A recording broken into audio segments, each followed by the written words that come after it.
Britain's most extraordinary monarch is under the spotlight in Landmarks.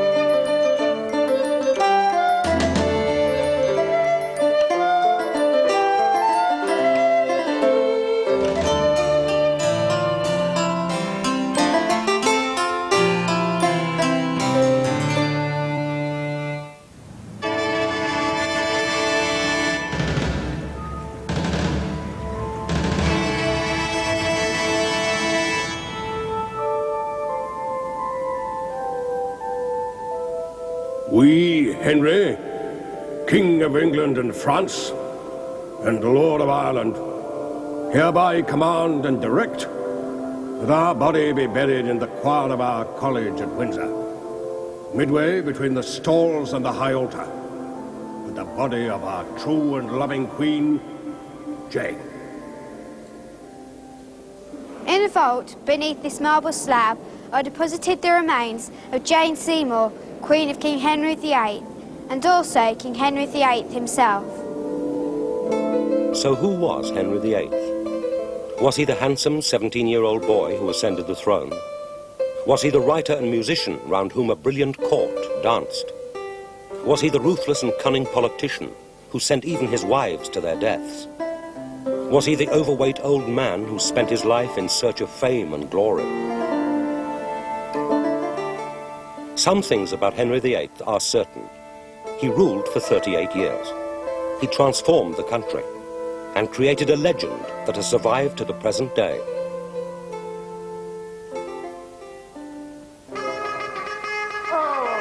Each year, thousands of people come to Hampton Court to see Henry's last remaining palace. A great gout of flame up into the clear blue sky. Outside Henry's great hall, performers dressed in Tudor costume entertain the visitors. But what do people know about the life of England's most famous monarch? That as a young man, he was supposedly very handsome, that he was good friends with Francois Ier, the King of France, that he was into music and dancing and enjoyed having arts and letters at his court. I should imagine he was a male chauvinist king. He was very aggressive, a drinker. My lord, I have felt more excitement at the farting of a gnat. He was the 6th King of England? No, sorry, I don't know very much about Henry VIII. I now, Richard, Oh, he lived here? fool to His Majesty King Henry VIII, shall blow from the jaws of Hades. Henry VIII was a king of England. He had 6 wives, and he killed most of them. Yeah, I don't really think he was a good person though. He was kind of treated his wives a little mean, but yeah, I would like to meet him. 1, 2, 3. Thank you. Thank you. It is early morning at Hampton Court Palace. The king and most of his courtiers are still asleep. But in the great kitchens, work begins. This man is just one of the 200 servants who work in the palace kitchens.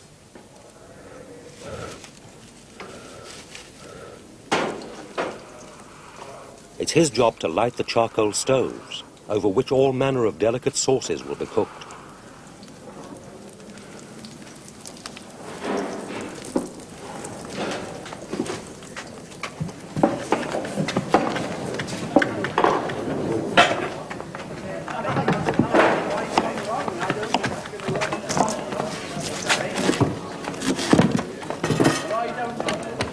The kitchen is at the heart of every great palace. And of course, King Henry owns 55 palaces.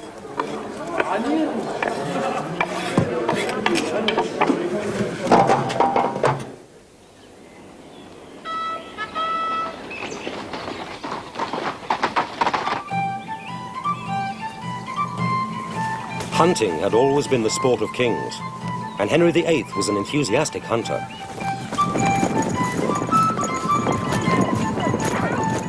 He could wear out 8 or 9 horses in a day, and his poor courtiers who had to ride with him. Henry VIII was only 17 when he came to the throne. But his father had taught him that to be a king, he must live like a king. He must wear magnificent clothes. He must live in magnificent buildings. He must surround himself with a magnificent court and entertain lavishly. This meant offering his courtiers magnificent food. Once a year, the kitchens at Hampton Court Palace are brought to life by a group of reenactors who prepare a meal much as it would have been done 450 years ago. The court of Henry VIII was quite enormous. There was something like 600 people to be fed every day. And that was in the course of 2 meals. The first one at 10 o'clock was dinner, much earlier than we have it today. And at dinner time, you'd have 300 people sitting down in the hall. As soon as they moved out, another 300 people followed on. So you had to have 600 meals ready in here by 10 o'clock or just after. Then you had to clear the decks and get ready again for supper, which was served at 4 o'clock, because there are only 2 meals in the day at that time. This means that you had to have an enormous amount of kitchen area, and Henry achieved what, even by today's standards, is a very, very well-planned food factory. Food comes in at one of the gates at the front of the palace, and over the top of the gate is a large room with windows at both sides, so the clerks of the green cloth could actually look down into the carts, see all the people and bringing things in. From there are a whole series of rooms with the coal house for the charcoal, for the stoves. Then there's all the pantries, the larders. Then coming closer to the great kitchen, you had the bakehouses, the sorceries, and now we're in the great kitchen. This is a huge room, mainly for the roasting of meat. So this means that there are a number of huge fireplaces, something like 15 or 18 feet wide, and on the front of these are large iron supports for spits, because the diet here was very largely of roast and boiled meat. Your Grace!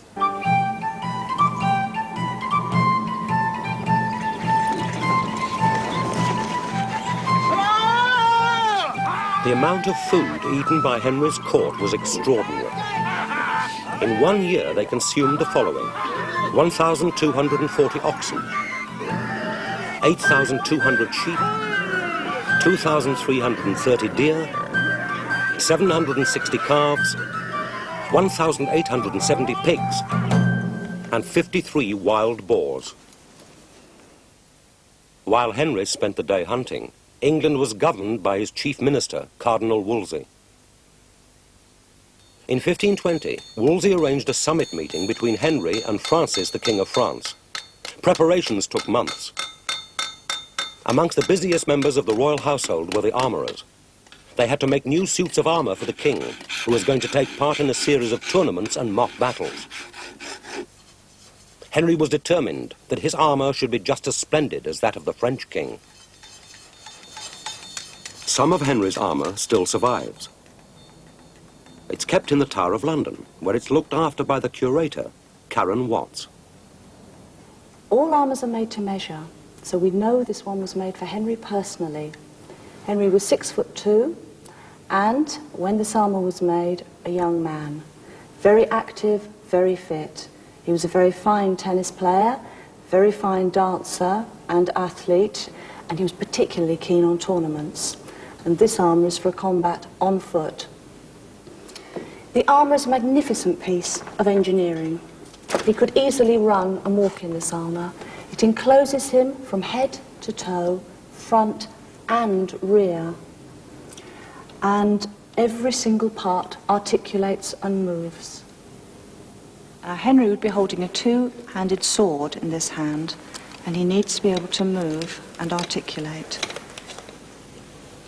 The gauntlet rotates on the cuff, and the cuff articulates up to the arm, so he can in fact move the whole arm perfectly easily. Now you've probably noticed this armour has a very large codpiece. This is because all costume and armours of the period had very large codpieces, and this just imitates civilian costume. You could actually remove it with this little pin here if you wanted to go to the toilet. At last, everything was ready for the journey. Cannons thundered a salute and trumpets blared as Henry, Queen Catherine and Cardinal Wolsey set sail for France.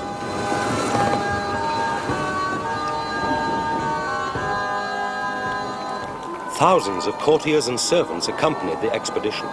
Nothing so splendid had ever been seen before. For 10 days, there was a huge party to celebrate peace between the two countries.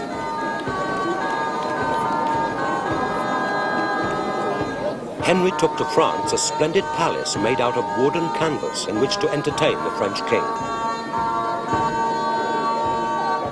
Wine flowed freely from the fountains. The event was so rich and extravagant that it was called the Field of the Cloth of Gold.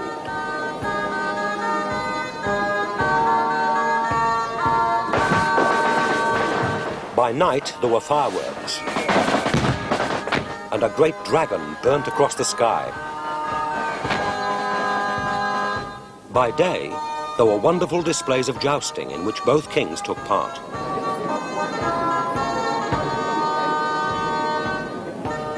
This picture shows Queen Catherine watching from her box as Henry's lance shatters against his opponent's helmet.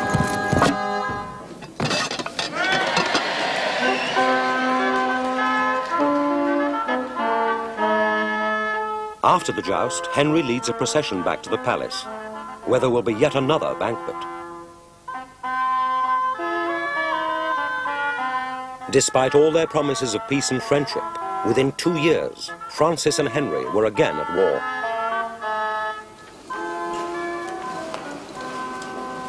While the royal kitchens functioned as efficiently as ever, the court was full of rumours. Henry was now gone 30 and had no son to succeed him.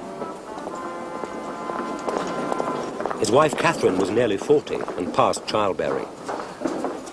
Without a male heir, there was a terrible risk that the country would descend into civil war when Henry died.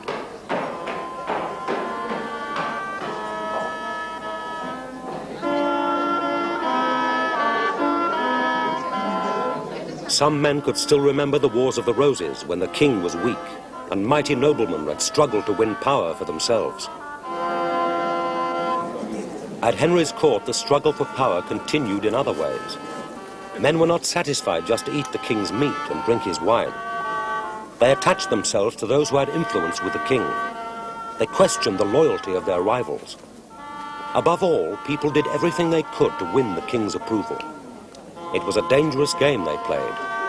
It was well known that the king's love could turn to hate very easily. It was no secret at court that Henry had fallen passionately in love with a young woman called Anne Boleyn. He was determined to marry Anne so he could have a son. For 2 years, Henry struggled to get a divorce from Queen Catherine so he could marry Anne Boleyn. When Cardinal Wolsey failed to persuade the Pope in Rome to give the king a divorce, Wolsey was accused of treason and died in disgrace. Henry VIII was a very religious man. When the Pope refused to give him a divorce, he took over the Church of England. He put himself in charge, and he closed down all of the monasteries. This is Glastonbury Abbey in Somerset, one of the richest monasteries in the whole country. For hundreds of years, monks worshipped here, read their holy books and farmed their lands. Suddenly, this way of life came to an end.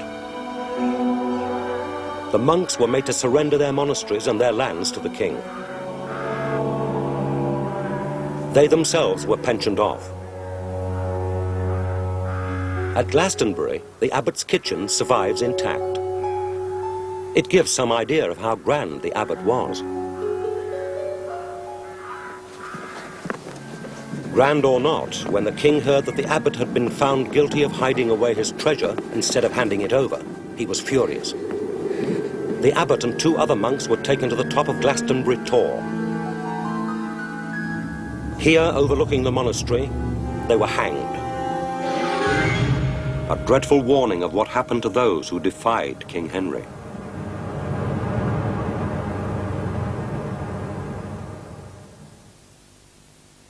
Henry's 3rd wife was Jane Seymour. In 1536, she gave birth to Henry's long-awaited son, Edward. Sadly, Jane died when Edward was only a few days old. If we look at Henry VIII's family tree, you will see that Henry had 3 children, each by a different mother. Catherine of Aragon was the mother of the Princess Mary. Anne Boleyn was the mother of the Princess Elizabeth. Jane Seymour was the mother of Prince Edward. After the death of Jane, Henry married 3 more times, but he had no more children. In 1545, Henry made one final bid to achieve military glory, when for the last time he led an army to France.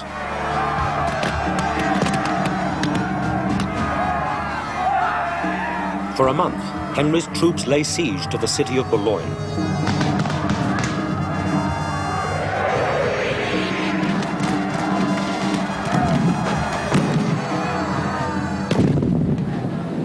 The war was unsuccessful and hugely expensive. Henry was nearly bankrupt.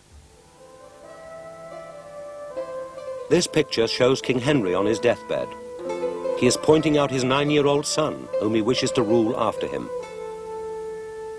In 1547, the king died. He was buried on a freezing cold February day in 1547 with the great lead coffin lowered into place by the yeomen of the guard, and then the officers of the household broke their white staffs and threw them over the coffin.